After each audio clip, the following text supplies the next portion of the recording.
Olá, meus irmãos, bem-vindo à ilha de Patmos, na Grécia. Não é Israel, não é Jerusalém, não é o Egito. A mensagem do nosso Messias, a mais importante de todas, foi escrito na Grécia,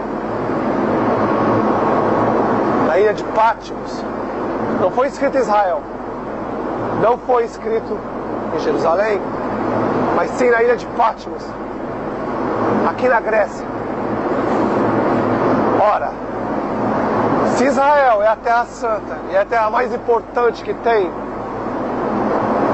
que nos ensinaram desde o princípio que era a terra santa, por que o livro mais importante, o livro da salvação, o livro mais importante de todos, foi escrito nessa ilha, em Patmos?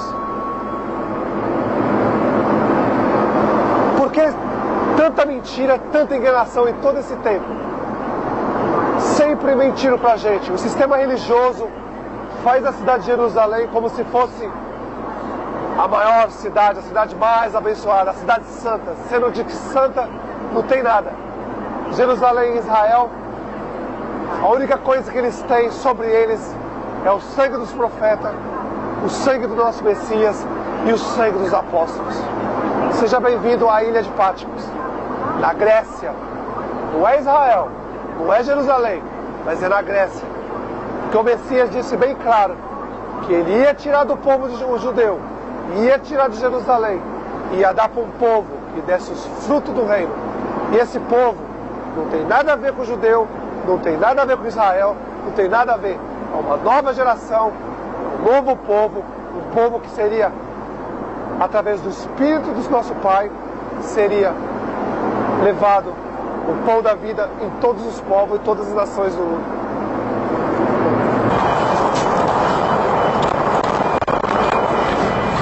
Olá, meus irmãos, sejam bem-vindos à ilha de Patmos. Eu vou tentar mostrar muitas coisas aqui para você na ilha de Patmos, o que os cães não mostram pra gente. Por exemplo, os cães não falam pra gente, Patmos fica dentro da Grécia. Não fica em Israel, não fica em Jerusalém, mas sim dentro da Grécia. Esse é o navio que eu vim. Saí de Pireus em Atenas. Demorou mais ou menos 8 horas para chegar aqui. De Atenas em Pireus. De Atenas a Pireus até aqui foram mais ou menos 8 horas de viagem.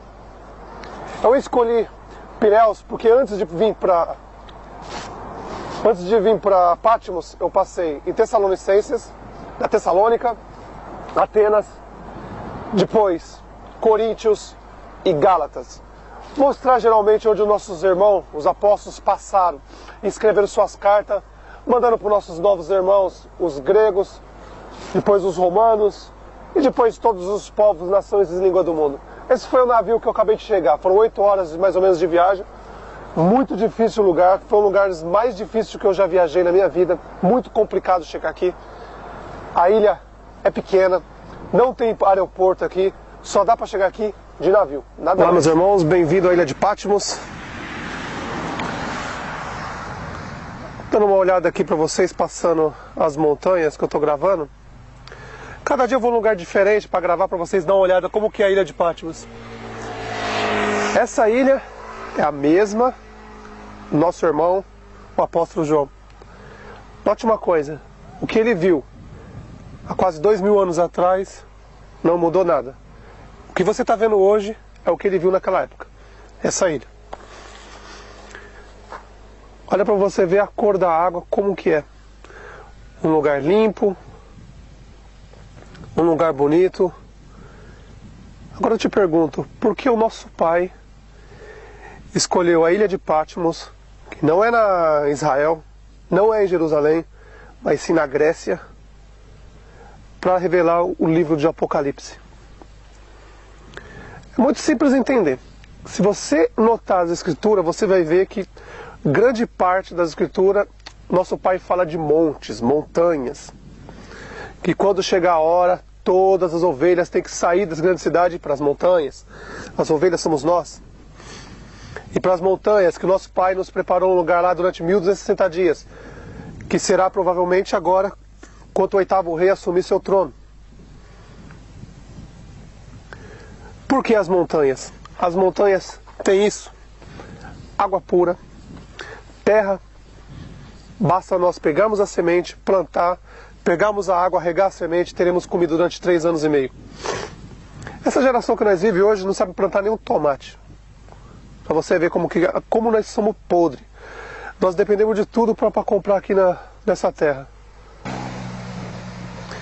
Note que geração podre a gente virou. O sistema nos fez cair numa armadilha tão grande que tudo que a gente precisa, a gente tem que ir no sistema comprar. Bem dizendo, somente eles têm controle total das plantações na terra. Mais de 90% das plantações de comida na terra está na mão deles. E aí eles nos tornam escravos, temos que trabalhar para comprar comida. Sendo que o nosso pai disse só uma coisa: se você quer comer, que trabalhe. Era só pegar semente, era isso que ele estava dizendo. Para pegar semente, plantar para a gente comer. Não era a gente para trabalhar, para comprar carro, casa, essas porcarias. Isso vai ficar tudo aí, não vai subir nada. Nós vamos subir com o nosso corpo só, mais nada. Isso vai ficar tudo aí, isso é inútil. E aí um irmão compra um carro bom, uma casa boa e fica humilhando o outro irmão que não tem nada. Eu digo para você, aquele que não tem nada é mais fácil entrar no reino do céu do que aquele que tem tudo. O próprio Messias já avisou isso. Essa é a ilha de Patmos. Eu vim aqui para ler o livro de Apocalipse e revelar tudo o que aconteceu e o que está para acontecer. Se eu tivesse ido em um outro lugar, provavelmente vocês nem iam acreditar, não queriam escutar. Mas eu vim aqui, na ilha de Patmos, porque isso é um assunto muito sério. E depende totalmente para vocês ter um mapa para sair na hora certa dessa terra, das grandes cidades, porque a coisa vai ficar feia daqui a uns dias. Muito feia. O 7º rei já está com quase, sei lá, quase chegando aos 90 anos, já está mais para lá do que para cá.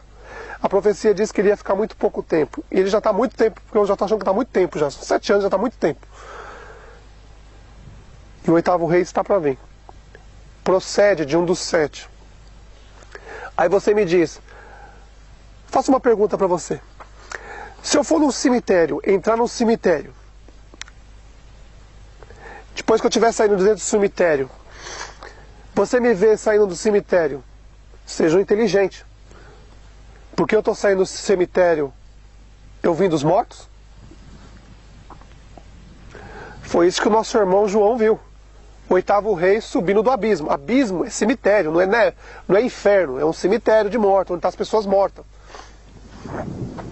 Isso é o abismo.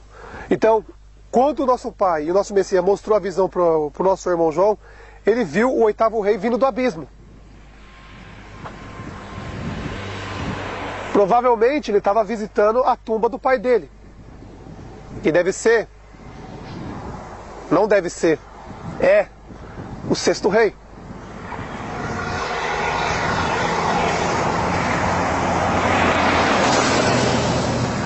Agora eu faço uma pergunta para vocês.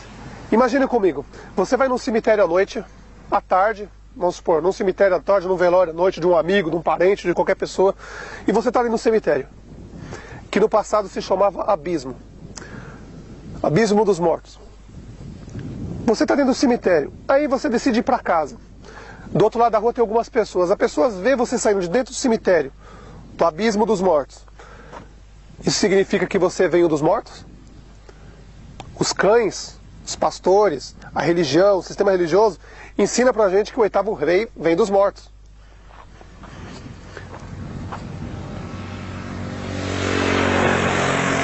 Esses homens são sábios? Porque está escrito, os profetas avisaram. Esses pastores não entendem nada, só sabem explorar o povo, arrancar o dinheiro do povo, é isso que eles sabem, mais nada. Agora me responda, quantos cães já vieram aqui na ilha de Patmos? Agora me diga um que veio com o seu próprio suor, com o trabalho do seu próprio suor. Porque a maioria que vem aqui vem com dinheiro de dízimo e oferta. Acho que eu quero fazer. Quantos pastores, padres, outras religiões já vieram aqui na ilha de Patmos? Fizeram grandes vídeos, grandes imagens, tantas histórias. Agora eu faço uma pergunta. Algum deles veio aqui na ilha de Patmos com o dinheiro do seu próprio suor? Ou eles vieram com o dinheiro das ovelhas, da exploração das ovelhas, com o dinheiro de dízimo e ofertas? Você acha esses homens dignos? Explora as ovelhas, pega o dinheiro das ovelhas, vem aqui na ilha de Patmos, faz uma história linda, maravilhosa, para arrancar mais dinheiro ainda das ovelhas do que já arrancam? Vocês acham que devem acreditar nesses homens? Eu estou aqui na ilha de Patmos. Não tenho nem ouro, nem prata nas minhas mãos. Mas o que eu recebi, venho de graça. E da mesma forma que eu recebi de graça, e o que eu recebi de graça. E do jeito que eu recebi de graça, eu dou para vocês de graça. Eu vim aqui para a ilha de Patmos, não foi com dinheiro de dízimo e oferta dos cães. Aliás, eu nunca me contaminei com essas prostitutas de religiões. Porque o nosso Messias diz bem claro: se misturar com a religião, é se contaminar. Você perde a sua virgindade. O que ele quis dizer com isso? Eu vou tentar explicar para vocês. Quando a gente somos criança, nós se alimentamos do que nosso pai e nossa mãe dá. Se nosso pai e nossa mãe levavam a gente no sistema católico, evangélico ou espírita, é nosso pai que está levando, não é a gente, não é a nossa vontade. Nós estamos indo, porque eles estão levando. Então você, quando vai na religião, quando você é criança, até conseguir a idade de um homem, o nosso pai desconsidera isso, porque você está indo porque seu pai e sua mãe estão levando. Você não é a sua culpa. Mas a partir do momento que você vira um homem, tem consciência, sabedoria, e você vai no sistema religioso, católico, evangélico, espírita, tem uma relação com o sistema religioso, você perde a sua virgindade. O que é ter relação com o sistema religioso? Participar das loucuras que eles fazem. Dízimo, oferta, santa ceia, esse monte de absurdo. Aí você perde sua virgindade.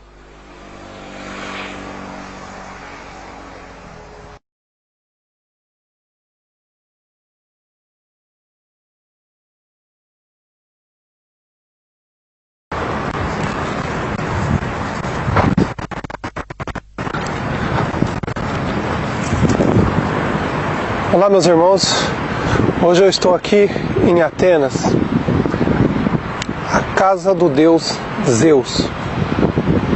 Ele já foi Deus e ainda é Deus de muitas pessoas. Zeus e Deus é a mesma coisa. God e Zeus é a mesma pessoa. Deus e Zeus é a mesma pessoa. Só muda o nome de país, língua e cultura. Mas Zeus e Deus e God e Deus é a mesma coisa. Hoje eu estou aqui na casa do deus grego, em Atenas, na Grécia, para mostrar para vocês aqui, onde hoje é o templo do deus Zeus. Templo feito de pedra. O mesmo que seus pastores evangélicos, gospel, maçônicos fazem, os mesmos que os católicos, o Império Romano faz, templo de pedra, os mesmos que muitas religiões, os fariseus, os saduceus, que são descendentes, que estão aí tudo hoje, que são os mesmos, pastor, padre, espírita, ortodoxo, são os mesmos. Eles construíram o templo para esse Deus, Zeus. Se você vai em algum sistema religioso, católico, protestante, evangélico, maçônico, gospel, católico, espírita, qualquer religião, ortodoxo, judaísmo, islamismo, budismo, qualquer religião, o Deus deles, de todos, é esse aqui. Nada mais é que Zeus. Sempre foi ele. Claro, de cultura em cultura, a cada 100, 500 anos, enquanto os impérios iam caindo, eles iam trocando o nome. Dos Medos e Persas, era Mitra. Dos gregos, Zeus. Do Império Romano, Jesus Cristo. Todos feitos de pedra. Nosso Pai avisou a todos: olha, eu não habito em templos feitos por mão de homens, templos de pedra. Ele habita no nosso corpo. Nós somos o corpo, o templo do Espírito Santo, o templo do nosso Pai. Ele que fez a gente. Cada parte do nosso corpo. E aí, o seu pastor evangélico, o padre ortodoxo, o judaísmo, o islamismo, eles constroem templo de pedra. Pedra. Sim, o que o nosso pai diz que não habita. E vocês vão lá, bater palma para Zeus, que vocês pensam que é Deus, Zeus.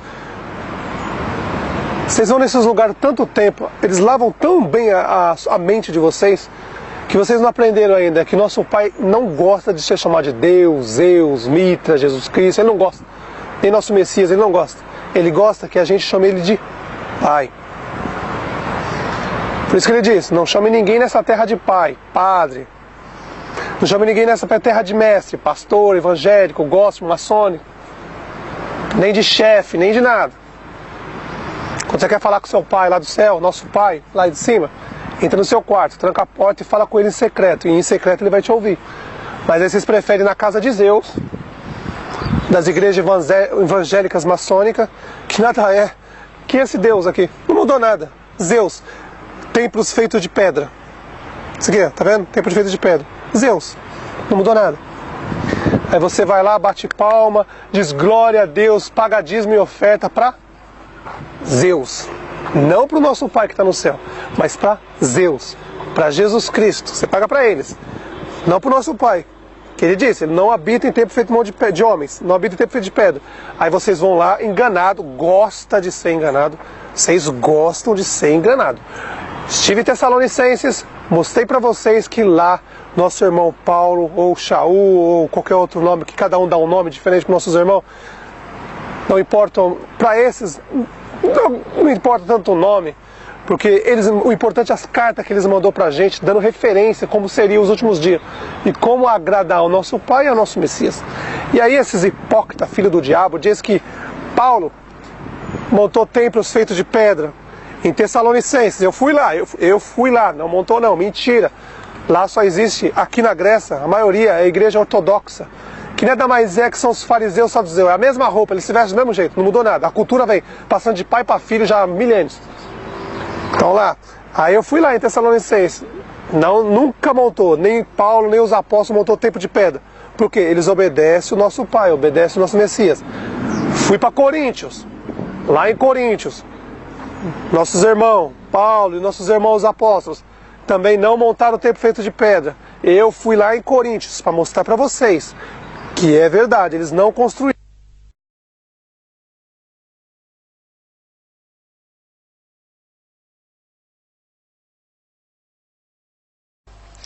Olá, meus irmãos. Estava passando pelo caminho entre Tessalonicenses e Atenas. No meio do caminho eu vi esse lugar. As montanhas, que o nosso Pai sempre nos avisou, que nos últimos dias Ele ia preparar um lugar para a gente poder sobreviver durante 1260 dias, que seria nas montanhas. Por que nas montanhas? Porque nas montanhas o que mais a gente precisa é da água, e nas montanhas, tendo a água, tem a terra, e com a terra e a água, a semente você planta e nasce as frutas, nasce os legumes, nasce as verduras para a gente comer. E esse é um tempo de preparação. Do caminho de Tessalonicenses para Atenas, eu vi esse caminho e dei uma parada para dar uma olhada na imagem, como que é, como esse lugar é bonito. E olha as montanhas, como o nosso Messias avisou para a gente. Ele avisou para a gente que nos últimos dias a gente tinha que fugir para as montanhas. Olha como que é as montanhas.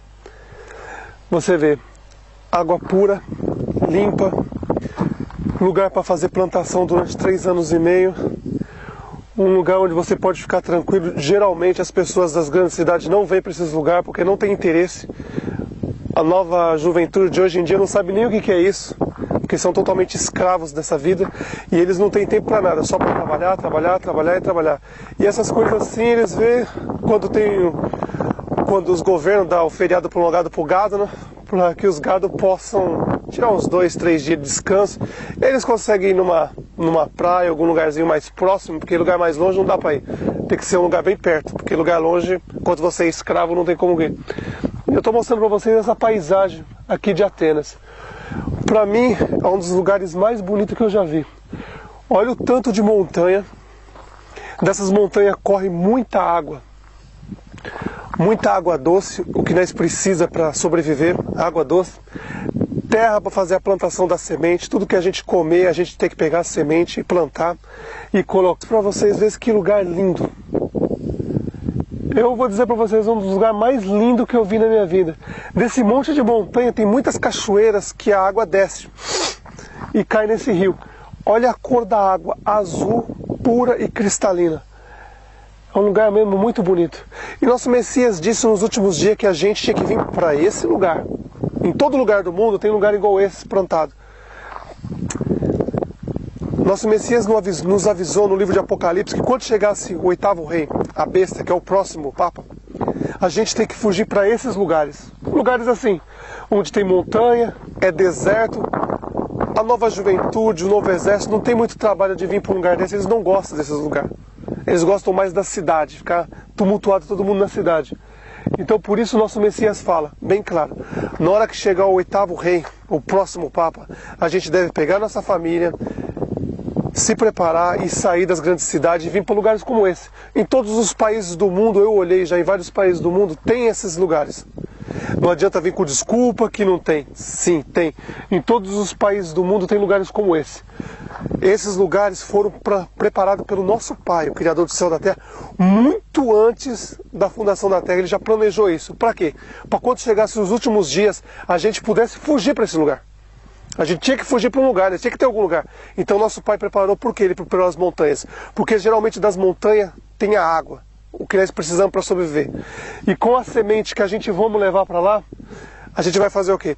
Pega a semente, planta, pega a água, rega a semente, daqui uns meses já começa a nascer, e aí vai. Toda semana, você catou uma fruta, comeu, tira a semente e planta. Durante 3 anos e meio a gente tem que plantar, não tem como fugir.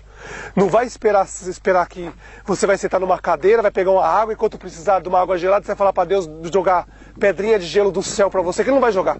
Ele já disse que não vai fazer essas coisas.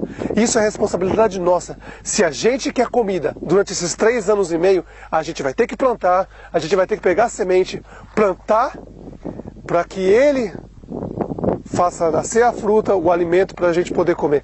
A partir do momento que nós plantamos a semente na terra, nós já fizemos a nossa parte. A próxima parte é do nosso Pai. E o nosso Pai não vai deixar nenhum filho desamparado. Se você fez o que ele pediu, foi obediente, fez o que ele pediu, você pode ter certeza. Se você pegou a semente, plantou, jogou a água, ele automaticamente faz crescer a fruta para nós ter um alimento para comer. Durante 3 anos e meio, a gente vai comer só geralmente coisas puras, fruta, legumes, essas coisas. Geralmente morte, sangue, animais não vai ter, porque no reino do céu, não se esqueça, esses últimos 3 anos e meio é a preparação para o milênio, que lá no milênio não tem morte mais. Então a gente já tem que começar a se preparar, porque lá nós não vamos matar animal para comer, porque acabou, a morte não existe mais. E nós vamos viver do quê? De sementes, de frutas, verduras, dessas coisas. Aí você diz, a gente não vai comer porque a gente vai em espírito. Não, não. Se você vê, o Messias veio para a terra, virou carne e osso, o reinado dele vai ser durante 1000 anos, ele é carne e osso, igual a gente. Enquanto ele estava na terra, foi crucificado, ele subiu, os 2 anjos desceram da terra e falaram, tá vendo ele? Ele subiu o homem e vai descer nessa terra como homem, carne e osso, igual eu e você. O dia que a gente vir, acabar os 1290 dias do reinado da besta, o 8º rei, depois dos 1290 dias, cairão os 7 flagelos durante 45 dias. Quanto completar? 1335 dias, desde o primeiro dia do reinado da besta, até os últimos dias do flagelo, que são 45 dias, o total são 1335 dias, pode olhar para o céu que o nosso Pai está aparecendo no céu. Então é isso que eu estou preparando para vocês. Prepare já lugares para você ir. Está chegando o tempo, talvez você pense que eu sou um louco, um maluco. Muitos vieram antes. Eu estou dizendo, não me confunda com aqueles veio. Eu nunca peguei nada de ninguém, não quero nada de ninguém. E maldito serei se um dia eu pegar uma moeda de 1 centavo de alguém. Tudo que eu faço é por amor ao próximo, amor aos nossos irmãos. E estou avisando vocês, porque a mensagem veio, o pão da vida veio, eu recebi o pão da vida e estou passando para vocês. Do jeito que eu recebi de graça, eu passo para vocês. O lugar é esse, em todo lugar do mundo. Longe da grande cidade, é o mais importante, longe das grandes cidades. Porque você saindo das grandes cidades, geralmente exército, polícia, eles não vão se preocupar com esses lugares no começo. Eles vão se preocupar só no final. Primeiro eles vão se preocupar com o tumulto nas grandes cidades. Aí quando tiver resolvido o tumulto, que nunca vai se resolver, é difícil, não tem como resolver, porque vai ser praga sobre praga, e as duas testemunhas vão estar andando na cidade. A besta é o próximo papa. O falso profeta é o pastor da maçonaria que vai ser escolhido. Provavelmente vai ser escolhido nos próximos meses. E na hora que a besta assumir, ele vai dar o poder também para o falso profeta, que é um pastor evangélico, ou um governador, eu não sei, um presidente, eu não sei. É um evangélico, é um maçom e ele vai vir. E os dois vão reinar na terra durante 1290 dias.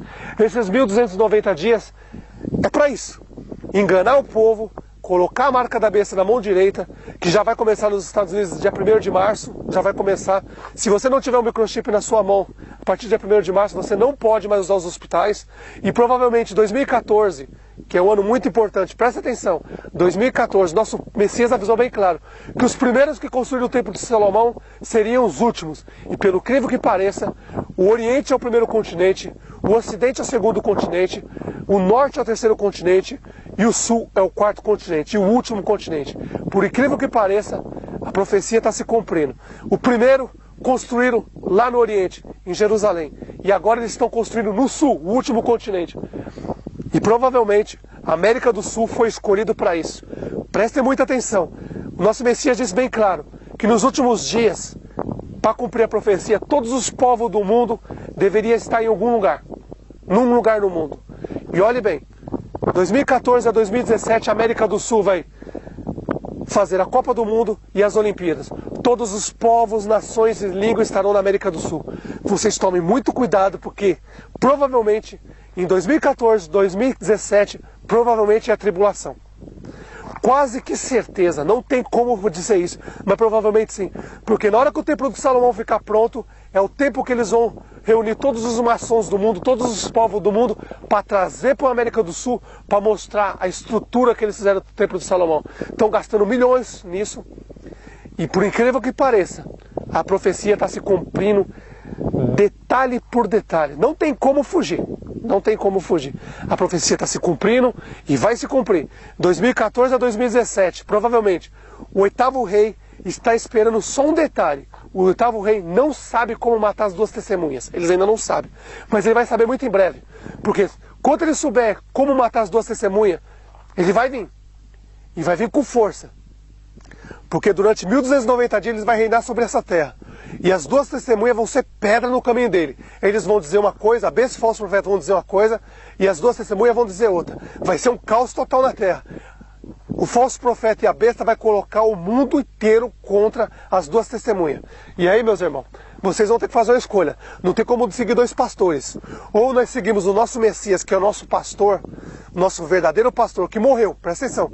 O verdadeiro pastor dá a vida pelas ovelhas. Ele morreu. Você não vê nenhum pastor hoje em dia morrendo por ninguém, não. Pelo contrário, só vem explorando. E não só pastor, como padre ortodoxo, como espírita. Só explora os irmãos. É para isso que eles vieram no mundo. Enganar e explorar. E assim eles vão fazendo. É um trem desgovernado, pastor no controle, padre no controle, padre ortodoxo no controle, espírita no controle, um bando de louco no controle, e ali, atrás, o povo sem saber de nada, totalmente alienado, como escravo, só trabalho para casa, casa, trabalho. Em vez de pegar as escrituras, o pão da vida e ler, eles preferem ficar assistindo novela, assistindo futebol, preferem ficar falando mal da vida dos outros, ir na igreja bater palma para Jesus Cristo, comer o sangue e o pão de mitra, que é lá nas igrejas evangélicas que estão dando, sangue e o pão de mitra, que antes de ser mitra, preste bem atenção, foi feita uma troca muito grande nisso. Os hebreus trocaram o nome do Messias para Yahushua. Depois os judeus mudaram o nome do Messias para Yeshua. Depois vieram os medos e persas, mudaram para Mitra. Depois os gregos invadiram as medos e persas, conquistaram o mundo, colocaram o nome de Jesus. Depois o Império Romano veio, tomou todo o controle do mundo todo e mudou o nome para Jesus Cristo, o que todo mundo segue hoje. E aí, meus irmãos, é muito difícil, porque o nome é bem claro. Eu não vou acreditar em ninguém, eu acredito no profeta Isaías, porque o profeta Isaías falou bem claro lá, e Marcos avisou. Aparece 2 vezes o nome do Messias nas escrituras, mas ninguém quer acreditar. O nome do Messias está lá bem claro. Eu já peguei as escrituras antigas de mais de 500 anos, 700 anos, 800 anos, eu vi.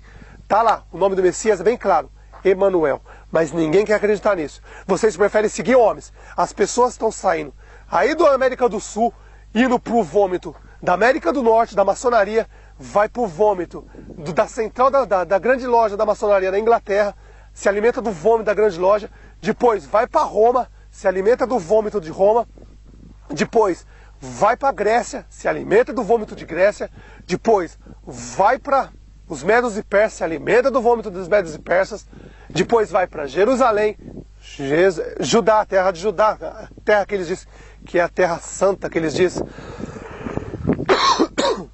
Perdoe, irmãos. Preste bem atenção no que eu vou dizer agora para vocês.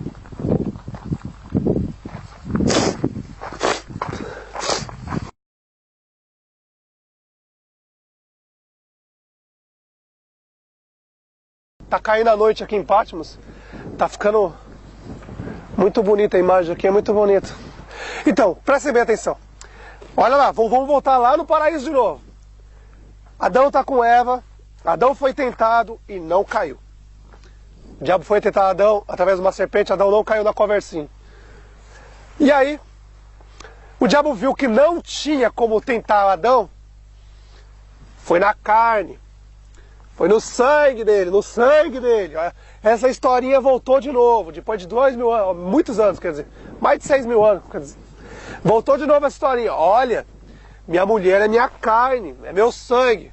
Se sua mulher, hipócrita, é sua carne e seu sangue, você não é digno de entrar no reino do céu.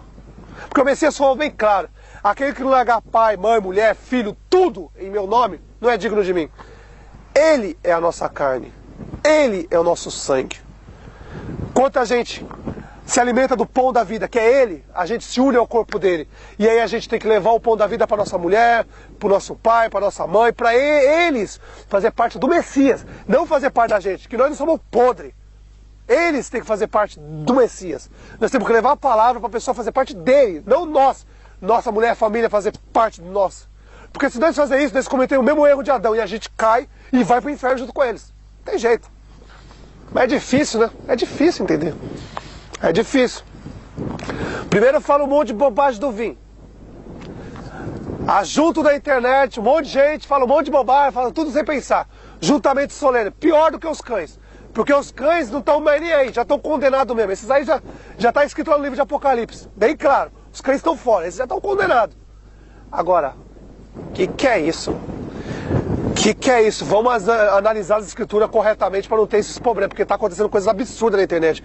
Fica fazendo juntamento solene, falando um monte de besteira, um quer defender o irmão, e aí o irmão faz um erro, quer defender o irmão e acaba se atolando ainda mais no esterco.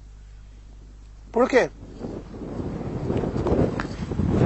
Nosso Messias disse bem claro, não aceita elogio de homens.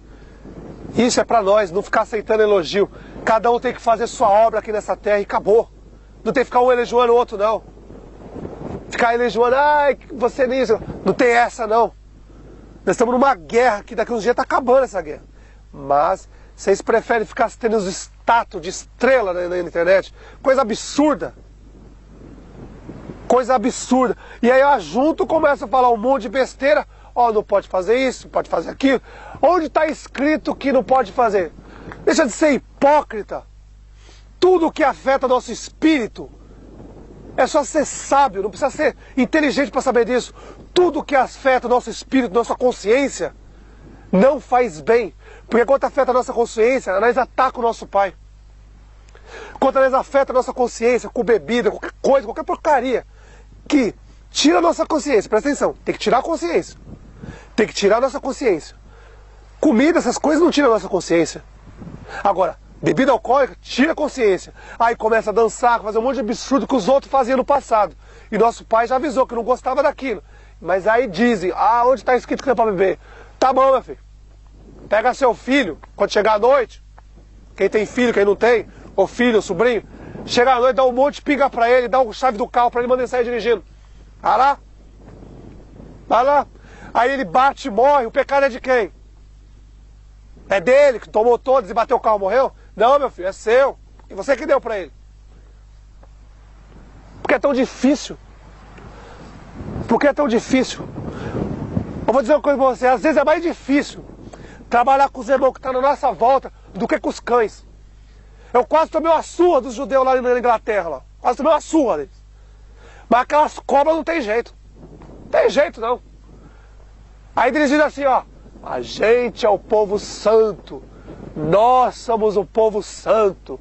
Ó, Deus escolheu a gente como seu povo. Pare e pense. Se Deus escolheu aquele povo, presta atenção. O Messias falou bem claro, ó Jerusalém, ó judeus, nós enviamos profeta para vocês apedrejarem e matar os profetas.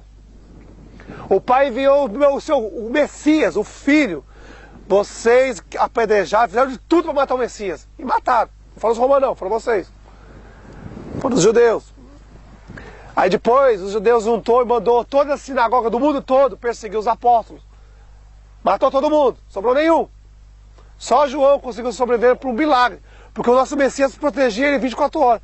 Porque ele sobreviveu por um milagre. Aquele foi por um milagre. O nosso Messias ainda avisou, nos últimos dias, olha, antes dele morrer, ele falou assim, olha, antes de um dos 12 morrer, vocês vão me ver eu vindo. Um dos 12 ia ver. Mas ninguém sabe o dia que vai vir. Só Deus que está no céu, só o Pai que sabe, nem o Filho, nem ninguém. Seus hipócritas, leia as Escrituras corretamente. O Messias, quando morre e ressuscita, ele já podia ter, ele já sabia de tudo, sabia tudo. Se ele desse naquela época pro povo, aí que o povo entra na gandaia mesmo. Já era tudo maluco. Nosso Messias segurou para a profecia, para quê? Mandou todo em código. Porque senão o povo ia falar assim, falta 2000 anos ainda, vamos detonar, vamos acabar com tudo. Não vai vir mesmo. É isso que eles pensavam. Por isso que o Messias falou, um de vocês 12 vão saber o dia que eu vim, a hora que eu vim, tudo que vai acontecer. Aí nosso Messias escolhe quem? João. Traz aqui para a ilha de Patmos. O Messias manda um anjo, ou ele mesmo, eu não sei. É muito complicado o que está escrito ali. Uma parte diz que é o Messias, outra parte diz que é um anjo. Isso aí nós só vamos saber o dia que tiver do lado dele. Aí ele vem aqui, manda o João aqui. O João estava aqui. O João recebe a visão, começa a escrever. Você chega a uma certa parte, o Messias fala assim, olha, essa você não escreve. Só escuta o que vai acontecer. Mas não escreve. Está no livro de Apocalipse, só lê que vocês vão entender. Que essa parte vai ser pro final. Aí eu pergunto. Até quando vai ser difícil desse jeito? Se não tem o que falar, melhor que fique calado. Porque falando na internet um monte de asneira, vocês derrubam uma obra que está sendo feita há muito tempo, para os pequenininhos. Se você diz para uma pessoa, não pode beber para fazer tudo, mas não pode ficar embriagado, o primeiro copo leva o segundo leva o terceiro. Mas se você fosse consciente, tivesse o Espírito Santo mesmo, falava assim, olha, é melhor não tomar nada que afeta o Espírito, porque se afetar, nós atinge o nosso Pai. E atinge mesmo, vai fazer um monte de besteira. Mas as pessoas não querem entender. Aí fica um acreditando no outro, um falando mais asneira do que o outro. Tá com raiva de mim? Tá com ódio? Tá escrito. Ou você acha que eu vim pra cá pra ser elogiado na internet? É verdade. O povo aqui tá tudo louco. Ajuntamento solene, falando um monte de besteira, um monte de asneira. Olha.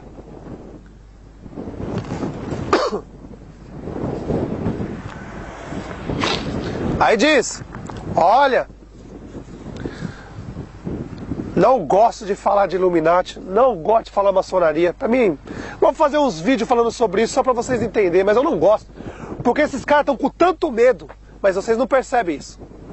Estão tão alienados ainda. Raiz do sistema religioso ainda, tá aqui, não tirou completamente. Não tirou. Porque na hora que tirar, a mente abre de vez. Porque ainda, senão não estaria falando tanta asneira na internet. Tá lá, vamos lá. Se os Illuminati e a maçonaria fossem matar 90% da população do mundo, pra que eles estão cavando um buraco em todo lugar do mundo, igual topeira pra se esconder? Será que vocês não conseguem analisar? Que eles têm as escrituras original na mão e eles sabem o dia que o Messias vai vir? Tanto a igreja católica como a igreja evangélica, a maçonaria, como o Império Romano, a igreja católica tem as escrituras original e eles sabem o dia que o Messias vem?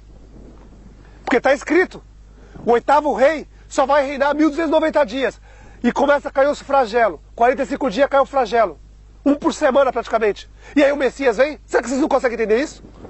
É claro que os cães não iam falar isso, porque se eles falar isso, as pessoas iam acordar e sair do sistema religioso. Mas como o diabo deu tudo para eles, eles não queriam ter um avião de luxo, carro de luxo, mansões em todo lugar do mundo, o diabo deu tudo para eles. O diabo só pediu uma coisa em volta, de troca. Olha, eu te dou tudo, você se prostra a mim e faz os que outras pessoas se prostram a mim também. E aí vai todo mundo nesses prostíbulos se ajoelhar para pensando que é pro nosso Pai e pro nosso Messias e tá se ajoelhando pro diabo. Aí se eu falo isso num lugar desse, eles querem me bater. Vê se pode. Ficou lá, ai Jesus, eu quero um carro novo, uma casa nova. Pô, meu, não trabalha não pra você ver se você vai ter carro novo ou casa nova, meu filho. Se Jesus é tão poderoso, por que ele não te dá uma casa nova ou um carro novo? Me mostra o endereço da concessionária dele, da imobiliária dele, pra eu ir lá pegar a chave do meu carro da minha casa. Deixa de ser burro. Se a gente não trabalhar, não compra nada dessa terra. Nosso pai nunca queria que a gente trabalhasse nessas coisas, para comprar as coisas desse mundo. Ele dizia para a gente trabalhar, pegar a semente, plantar para dar seu fruto para a gente comer. Só isso que era o nosso trabalho. E era isso que nossos bisavós faziam. Eles comiam a fruta, tiravam a semente, plantavam e nascia. A gente comia. Era isso. Ah não, a gente tem que trabalhar para ter uma casa, um carro, um avião. Para quê? Você tem um carro bom, uma casa boa, você peca. Porque você pega seu carrinho, não sei nem que carro que é essas porcaria que tem por aí. Passa na frente do seu irmão, coitado, que não tem nenhuma bicicleta para andar, e diz assim, olha, ainda fala na mente ainda. Ou você acha que você acha que o pai não está escutando a mente de vocês? Olhando a mente e o coração de vocês? Porque esses hipócritas estão assim. Compra um carrinho novo, passa na frente assim, vê um mendigo na rua, fala, tá vendo, filho? Se a gente não der dinheiro para Jesus na igreja, a gente vai ser igual a ele. Aí eu pergunto, povo irracional, vocês não perceberam que está aparecendo um mendigo, de repente, aparece um dia, você está andando numa rua, você nunca viu, aparece um mendigo ali, aí de repente no outro dia você nunca mais vê, desaparece. Vocês não estão percebendo o que é isso não? Os testes estão aumentando a cada dia. Será que esse povo hipócrita não está enxergando isso? Que todo dia está acontecendo teste. Esses dias eu estava em Londres. Estava passando na rua, tinha um mendigo na rua. Olha bem, tinha um mendigo na rua, estava passando em Londres, mendigo na rua. Aí eu vi, olhei para ele, eu pensei que estava lendo um livro, ele estava lendo as escrituras. A Bíblia. E eu parei e perguntei para ele assim, falei, você está entendendo o que você está lendo? Aí ele disse, eu tô.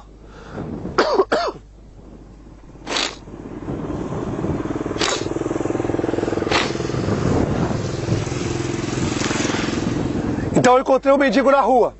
Ele estava lendo as escrituras. Quietinho ali. Aí eu parei e perguntei para ele, falei assim, você está entendendo o que você está lendo? Ele falou, eu tô. Aí eu perguntei para ele, falei assim, já que você entende o que você está lendo, qual é o nome do Messias? Ele disse, Jesus Cristo. Eu olhei para ele, você está mentindo.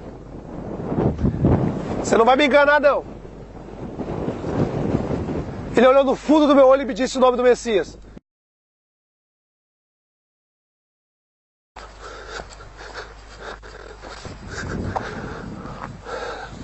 Olá meus irmãos, bem-vindo à ilha de Patmos. Olá meus irmãos, bem-vindo à ilha de Patmos. Veja bem, já venho um bom tempo planejando, desde 2010 eu venho planejando vir nessa ilha.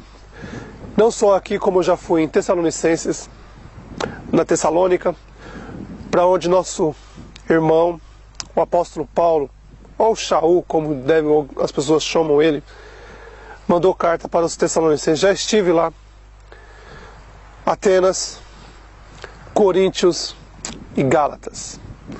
Vou mostrar foto do que eu vi nessa cidade para vocês. Vou mostrar como ela está hoje e qual é o sistema religioso que domina essas cidades. Você vai se surpreender com o que vocês vão ver. Mas hoje eu quero falar uma coisa sobre uma polêmica que já está há muito tempo na internet. Sobre o casamento em que o nosso Messias foi, se ele transformou a água em vinho alcoólico ou no suco de uva. Primeiro que a palavra suco de uva não existia na época. Isso é fato, não existia. Tudo que se espremia, tirava a polpa da uva, se chamava vinho da uva. Esse é o primeiro fato. Mas talvez muitas pessoas ainda dizem, não, que ele deu vinho porque as pessoas queriam. Muito bem, eu vou tentar explicar para vocês. Vou fazer uma demonstração e vou dar um exemplo para vocês de um casamento. Vamos supor que você vai a um casamento. Quando você vai a um casamento, geralmente tem pessoas de todas as religiões misturadas. Tanto católico, evangélicos, espíritas e talvez muçulmanos e judeus no meio. Imagine você nesse lugar. Você chega nesse lugar, esse povo naquela época, não existia internet, computador, não existia nada. A única coisa que eles sabiam falar era de religião. Pois bem, vou dar um exemplo para vocês. Vamos fazer um exemplo de hoje e vamos fazer um exemplo de um casamento daquela época, mas nos dias de hoje, para você entender o que aconteceu naquela época. Porque muita gente vem falando o que não sabe e que não entende. Porque se entendesse realmente as Escrituras e entendesse o nosso Pai e o nosso Messias, não falaria tanta asneira. Mas eu vou dar um exemplo para vocês, para que vocês parem de falar, parar de falar as asneiras na internet para confundir ainda mais nossos irmãos. Eu vou dar um exemplo para vocês. Vamos supor que a gente vai montar um casamento. Numa chácara, ou numa fazenda, ou num sítio, em qualquer lugar. Você vai fazer assim, você vai pegar 50 católicos, 50 evangélicos e 50 espíritos. 50 católicos, 50 evangélicos e 50 espíritas. Não vai ter internet, não vai ter televisão, não vai ter nada.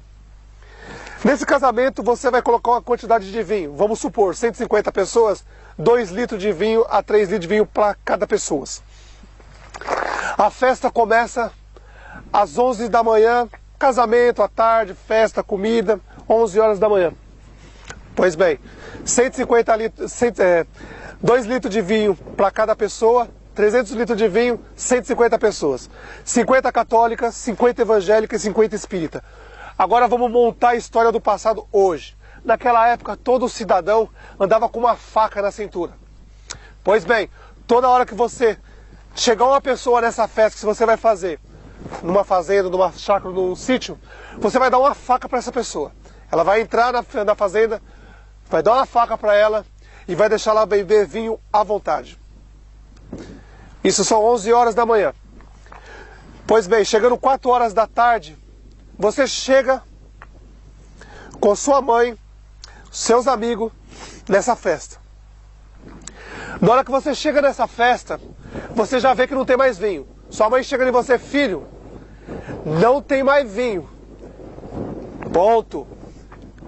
Note que dessa parte para cá está nas Escrituras. E o depois? Note que alguma coisa foi modificada nisso para as pessoas falar do nosso Messias. Pense bem, o que Maria, ou Miriam, a mãe do Messias, poderia ter dito para ele, para o nosso Messias, preste bem atenção. Olha, acabou o vinho. Tá todo mundo bêbado aqui. Esses homens são perigosos. Tá todo mundo misturado aí, ó. Fariseu, saduceu e espírita. Esses homens vão acabar se matando, filho. Ó, acabou o vinho. Faz alguma coisa. Nosso Messias, com certeza, parou e pensou. Poxa, nem cheguei, já não tem vinho, o povo tá nessa situação. Todo mundo bêbado. Arrumando confusão. Provavelmente estava tendo confusão, nego fazendo aquelas bobagens enquanto uma pessoa bebe.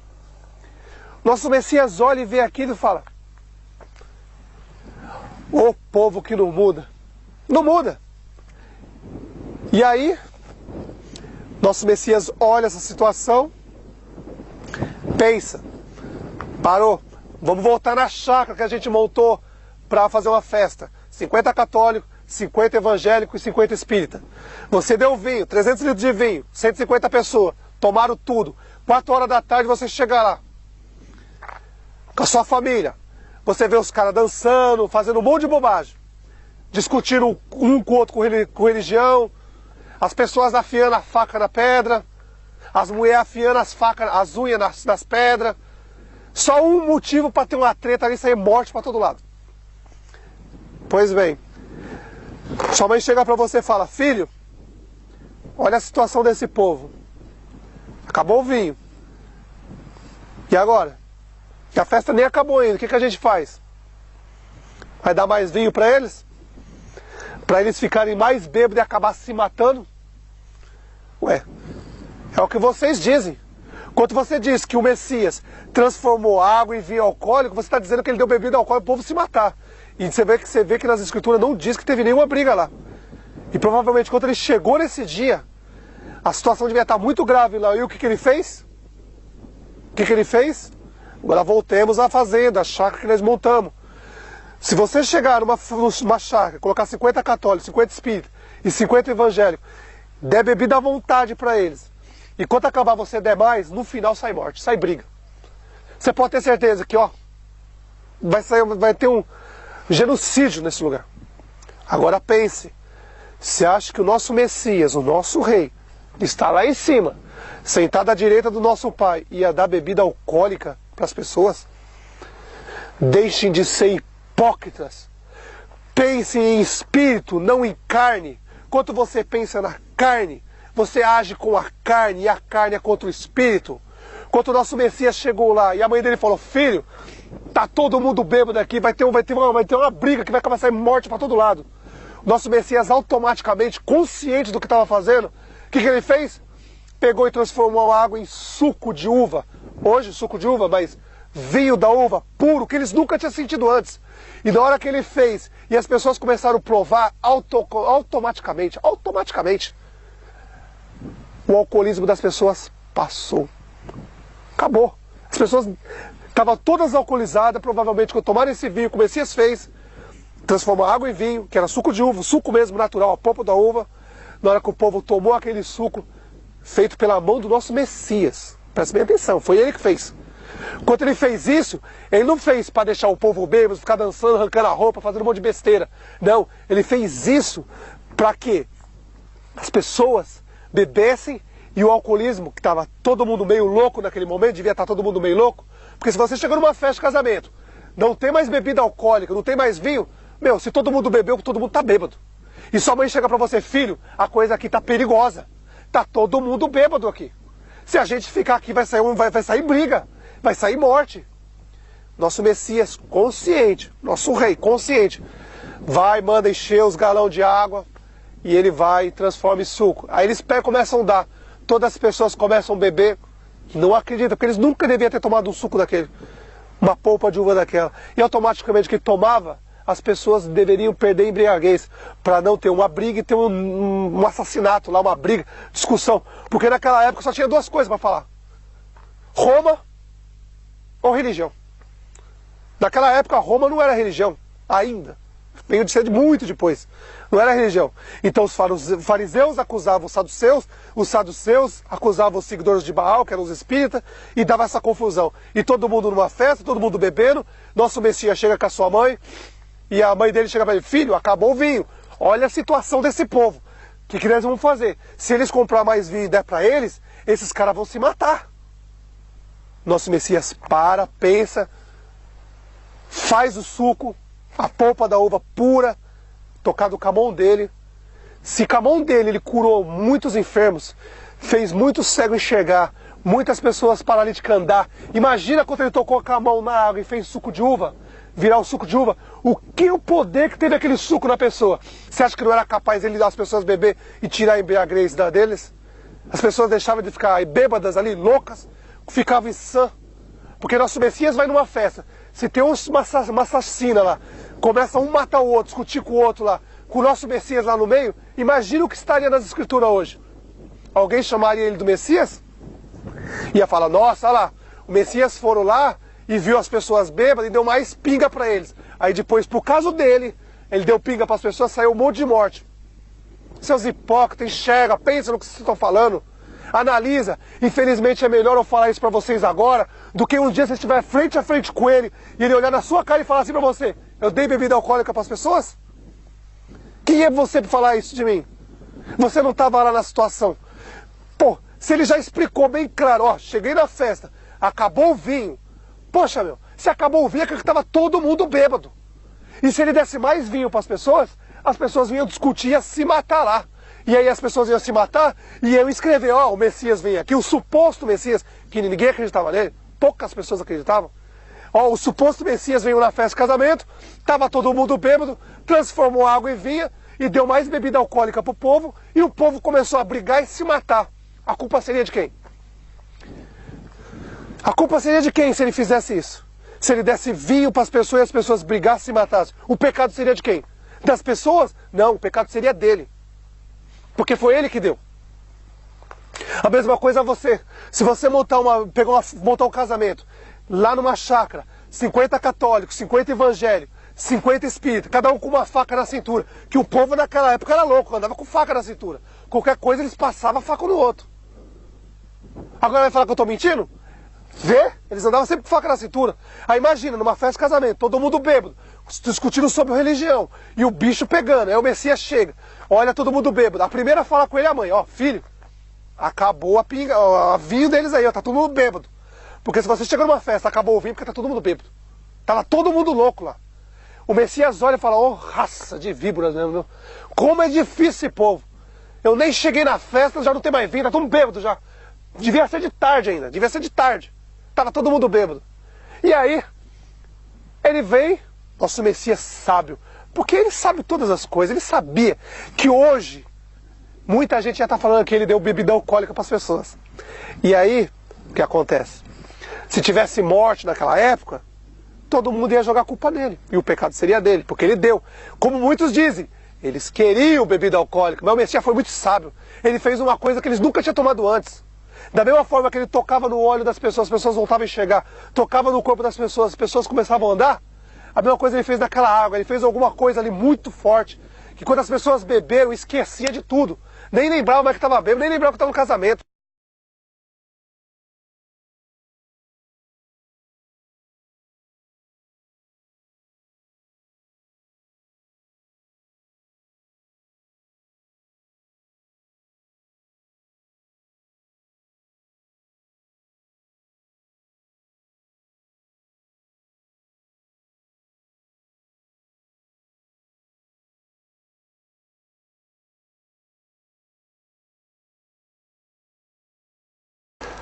Olá meus irmãos, bem-vindo à Escócia. Hoje eu estou aqui em Edimburgo, em Hoseley Chapel, onde os cavaleiros templários fugindo do Império Romano vieram aqui em Hoseley Chapel e montaram esse prédio, esse templo, ou igreja como eles dizem. E daqui começou todo o planejamento para criar hoje então a maçonaria. Daqui foi tudo preparado, meus irmãos. Tudo bem planejado. Como? Em 3 etapas. Primeiro, criar um sistema religioso para pegar todas as pessoas e colocar dentro do sistema deles. Segundo, criar as escolas para todas as pessoas que vão para o sistema religioso, têm seus filhos, pegam e colocam nas escolas deles. Terceiro, criar as empresas e aí você cai em todo o sistema do Império Maçônico hoje, que controla mais a América do Norte e a América do Sul. Veja, meus irmãos, hoje estou em Hoseley Chapel. Eu entrei lá dentro para tirar umas fotos, gravar, que não é permitido gravar lá na frente, por isso que eu estou gravando aqui um pouco afastado. Hoseley Chapel, tudo aqui atrás. Eu estou gravando aqui um pouco longe porque não foi permitido gravar ali na frente nem tirar fotos. Então eu estou gravando aqui no estacionamento. Então, meus irmãos, é bem simples de entender o que foi planejado pelos Cavaleiros Templários, que nada mais é, meus irmãos. Se vocês parar para pensar, vocês vão ver que os Cavaleiros Templários e os fariseus, saduceus, são as mesmas pessoas. Na época do nosso Messias, os cavaleiros, não existiam Cavaleiros Templários. Então os fariseus, saduceus tinham um povo para fazer o trabalho sujo deles. Então quem era esse povo naquela época? Que está aqui até hoje. Tanto os fariseus como aquelas pessoas que trabalhavam para os fariseus. Quem era as pessoas que trabalhavam para os fariseus naquela época, que saíam matando os romanos a todos os lugares, fazia armadilha para matar os romanos? Quem era? Não era Barrabás e o seu exército? Nota, meus irmãos, desde o princípio, desde a época do nosso Messias, existe dois. A mãe, que é o Império Romano, e a filha, que hoje é a maçonaria protestante evangélica gospel. Mas se você parar para pensar e entender, você vai entender muito bem o que eu estou te falando. Quando os fariseus saduceus, na época do nosso Messias, estavam lá, ele tinha que ter alguém para fazer o trabalho sujo deles. E quem que eles usavam para fazer o trabalho sujo deles? Era Barrabás, com o seu exército. E dali, meus irmãos, aconteceu uma coisa que até hoje está oculta. Mas hoje vai ser, eu vou tirar isso, vou mudar isso que está acontecendo. Há mais de 1900 anos ele vem ocultando isso, dizendo que a perseguição do Império Romano aos cristãos era por causa do nosso Messias, ou por causa da religião, ou por causa do evangelho do nosso Messias. Veja o que esses fariseus, saduceus aprontaram naquela época. É bem simples de entender. Naquela época o Império Romano tinha um respeito muito grande pelo nosso Messias e os seguidores do Messias. Tanto é que se você pegar em todas as escrituras, você vai ver que os romanos, muitos deles, iam falar com o nosso Messias, pedir ajuda, conversar com o nosso Messias e escutavam a palavra do nosso Messias. Muitos acreditavam no nosso Messias. Os fariseus, saduceus naquela época odiavam o nosso Messias, desde o princípio. Desde o princípio eles odiavam o nosso Messias. Então os fariseus, saduceus, naquela época, juntaram Barrabás e começaram a fazer a guerra com o Império Romano. E toda vez que o Império Romano cercava eles, eles diziam que eram seguidores do Messias. E aí o Império Romano não sabia se eles eram seguidores de Barrabás, dos fariseus saduceus, ou se eles eram seguidores do Messias, então eles deixavam ir. E o que acontecia? A hora que os romanos deixavam eles ir e davam as costas, essas mesmas pessoas que o Império Romano soltava, pegavam as suas espadas e matavam os soldados romanos. Aí que começa o grande problema, meus irmãos. Desse tempo, muitas vezes mesmo, toda vez que o soldado romano parava o nosso Messias,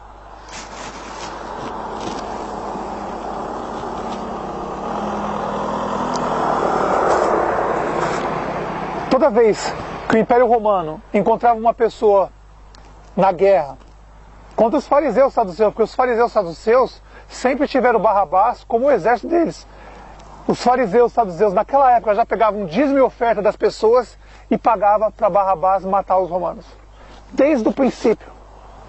Depois de Barrabás, aquele povo de Barrabás que fugiram do Império Romano, conseguiram sobreviver, saíram fugindo pelo mundo todo, e aí depois de muito tempo acabaram virando os templários, depois de muito tempo vieram aqui para fugindo do Império Romano, vieram aqui para a Escócia, em Edimburgo, se escondendo do Império Romano e acabaram aqui planejando um novo exército, a maçonaria. E daqui começa o planejamento de escravizar todo o povo da América do Norte e da América do Sul. Porque se eles viessem para o lado da Europa, eles iam ter problema com o Império Romano. E aí, se eles viessem e fossem para o lado do Império Romano, ia ter guerra e eles iam acabar sendo mortos. Desde o princípio eles são perseguidos pelo Império Romano e mortos. Todos eles, desde o princípio. Sempre aconteceu isso. Sempre teve a mãe, que é o Império Romano, das religiões, e a filha.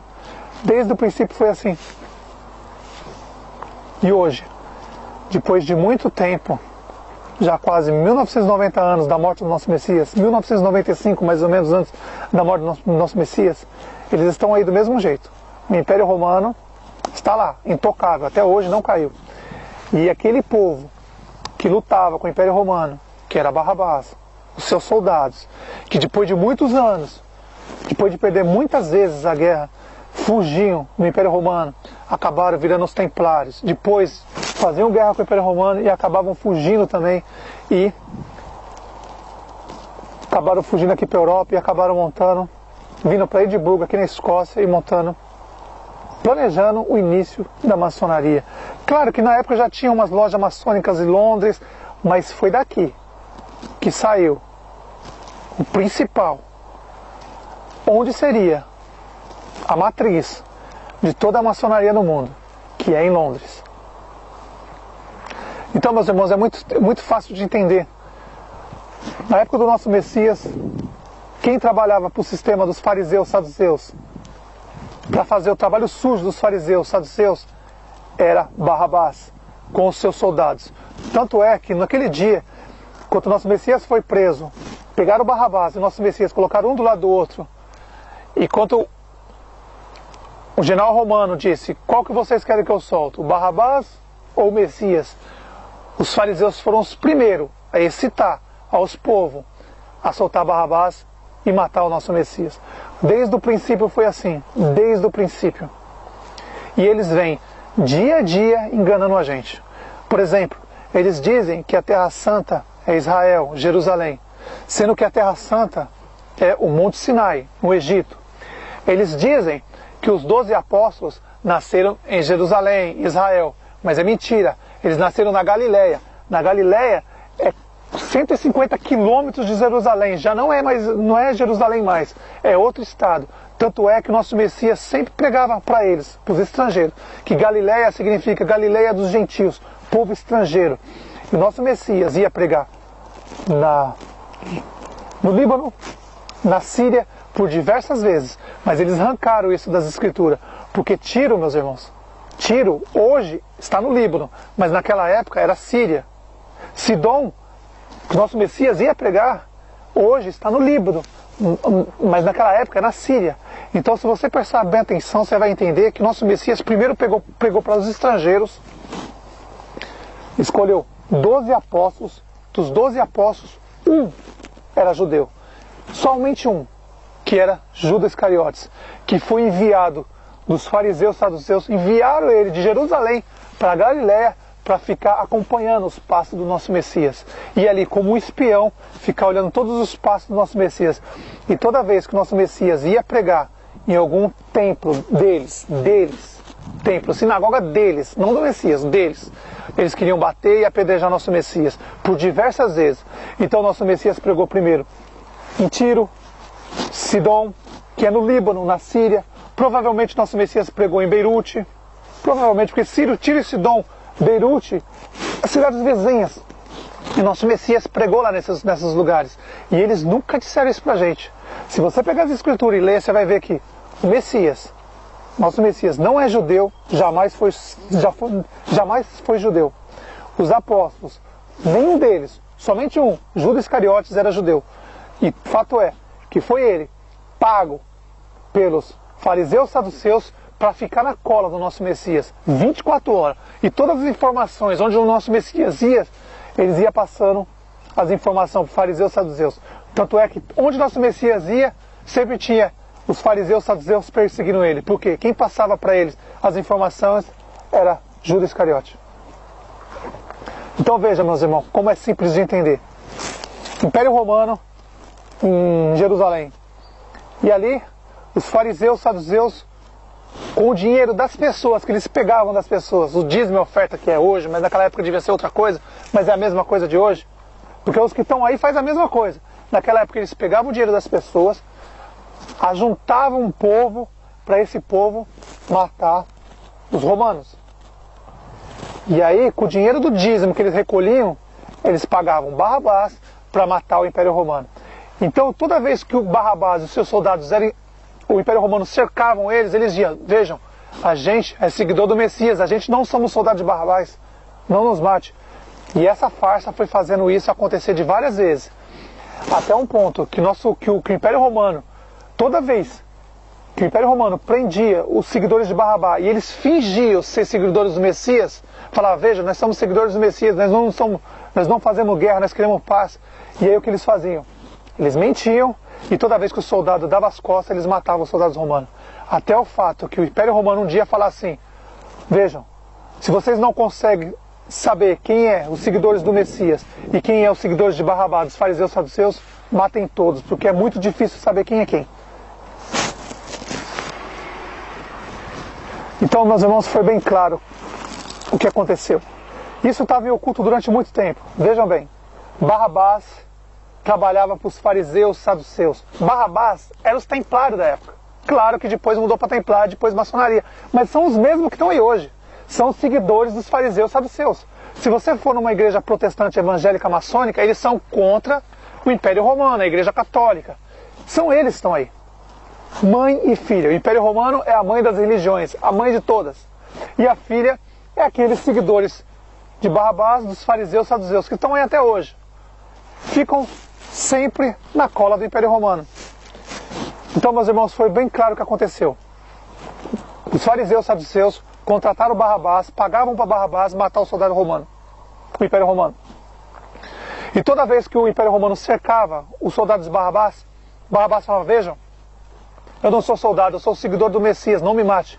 E eles não matavam. Só que na hora que o soldado dava as costas para os seguidores do Barrabás, porque eles diziam que era do Messias, mas era de Barrabás, e aí dava as costas e os soldados matavam eles, isso aconteceu diversas vezes. E aí, quando o Império Romano viu que não dava para saber quem era seguidor do Messias e quem era seguidor de Barrabás, saiu a ordem de Roma, bem clara. Se vocês não sabem quem é quem, matem todos. Porque se vocês não matar, vocês vão dar a costa para eles, vão te matar.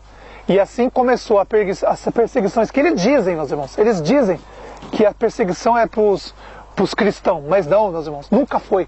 A perseguição do Império Romano sempre foi para o povo de Barrabás, aqueles soldados de Barrabás, depois viraram os templários e depois os maçons. O Império Romano sempre perseguiu eles, só que eles se infiltraram no povo que seguia nosso Messias, e aí o Império Romano não sabia quem era quem e acabava matando todos.